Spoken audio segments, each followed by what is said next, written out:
Regarding our documentary, we made a focus group and 10 questionnaires involving the same questions to make it easier to conclude results. We asked, did you think the opening to the documentary, e.g. the books falling and the on-screen presenter, worked well? 10 out of 10 people said yes in the questionnaires, and so did all 3 people when asked in the focus group. They all agreed the books falling and pushing them over was effective, which I expected as it was original and gives a good indication of the mood of the documentary. Question 3 asked, was there a good amount of background footage used? 8 out of 10 people said yes, 1 said no and 1 said kind of. This is still positive as we felt we used a sufficient amount, and if there wasn't any background footage there was always something on the screen. The focus group agreed that there was a lot and it was all relevant to the documentary, which was our aim as we knew we was going to do cut-out shots which of course had to be relevant. 9 out of 10 people in the questionnaire said they found the documentary informative, which with our wide range of facts and statistics we hope they did. 5 people liked the ballot box, which was one of my favourite parts. 2 said they liked the after the break section about looking good, and 3 people said the statistics were most informative. Along with the focus group who agreed that the statistics and ballot box was informative, I was shocked that more people found the ballot box more informative, as I would have expected the statistics, but it shows that it was more creative and must have caught attention. The blurred background and slow motion walking was also effective according to our focus group, which we ourselves thought was when we took the idea from research into existing student documentaries. Along with the vox pops being noticed, one girl in the focus group said that a lot of people would have not had the courage to ask strangers, so that looked good. Regarding question 7, on a scale of 1 to 10, how realistic would you rate our documentary? I forgot to ask the focus group this question, but the questionnaires came back with 2 rating 10 out of 10, 2 said 9 out of 10, 5 said 8 out of 10 and 1 said 7 out of 10, which I feel are all good results as we had followed so many forms and coded conventions of real documentaries. I felt it had some realistic aspects to it. Some of their reasons why involved the college environment, the wide range of vox pops and the seamless editing. Including the focus group, 13 out of 13 people said the documentary gave a fair representation of both older and younger people. Some stating reasons such as we didn't stereotype, we included both generations in vox pops and interviews, and we didn't want to come across biased, so this was good to hear, although we felt we did represent teenagers as being more stressed. Finally, all people felt our music played was quite seamless throughout the documentary, which was good because it took a really long time to cut and loop it correctly and then sort out the sound levels. Some said they noticed a few glitches when watching it with the music, but they said it was hardly noticeable due to sound levels blending so well with speech. We did a focus group for the magazine as we felt it would be good to look at them looking at the details on the magazine as we asked the questions about it.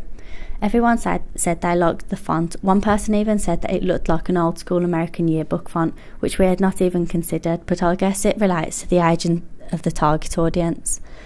They felt the layout overall was simplistic and not daunting, which is good as we didn't want them to be put off by too much writing.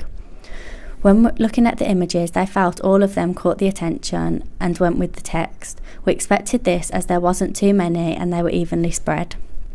Our colour scheme for the magazine and documentary was white. We decided white as it looks professional with the documentary titles, although it was hard to make clear on the magazine as it was white to begin with, so keeping it that way looks quite bland. We did the best we could with borders and a big white space in the middle. The focus group's opinion with the white made the other colours stand out, which I feel is actually quite a positive thing. That's what they liked about the magazine, and they said the way the images and the masthead stand out from the page with the borders and the shadows, which is what we wanted as we knew it was a convention to do and we wanted to catch the reader's attention. We asked the focus group what magazine they would expect it to be in. As they were media students, they had some knowledge on some. One person said What's on TV magazine fitted it perfectly as it targets certain demographics with the colours, making it target the younger generation, although it looks quite sophisticated still. This was really good comment for us as we didn't want it to look too immature with the bright colours. We wanted to know if they would change anything on our TV listings magazine. We had little flaws mentioned, only that we could make the text clearer near the bottom, and one person said maybe not have pressure going across the page as it may be cut off. We did consider this, although we knew it would be printed flat, so we kept it as it looked good. Regarding the radio trailer, we conducted 3 individual interviews and recorded their answers. We also carried out 20 questionnaires with some answers which were similar and some new ones. This was good as we were able to get a variety of answers, some detailed and others which were easy to gather results. Firstly, regarding the 3 vocal interviews, we asked, did you enjoy the overall tone and pace of the documentary? All 3 answered yes, that they felt it was easy to follow what the narrator was saying. Similarly, with the questionnaire, when asked, what was your opinion on the pace of the narrator, everyone responded very good. This surprised me as we felt it sounded slightly dull and not exciting with the pace, but clearly it worked for the audience as I was able to follow along well. We also asked in the interviews if they would watch the documentary after hearing the trailer. One person said they were not much of a TV person, but if it was online they would watch it. This shows us our choice of Channel 4 was perfect as they have an online catch-up website available.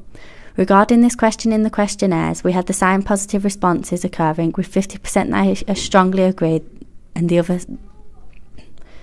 50% just agreeing. When we asked in the questionnaires, how far would you agree with this statement? The audio clips used from the documentary are interesting and relevant. 70% strongly agreed and the other 30% just agreed. I expected this response as we chose quite opinionated clips to go with in the trailer to catch attention. If they were not relevant, it would be pointless and create a bad review when watching the actual documentary. We also asked, what age group do you think the radio trailer is aimed at and why? 90% said teenagers and 10% said middle-aged people. This is expected and also quite a good thing as our target audience is aimed at people around the ages of 11 to 19, yet it is a controversial kind of documentary on if teenagers are the most stressed generation.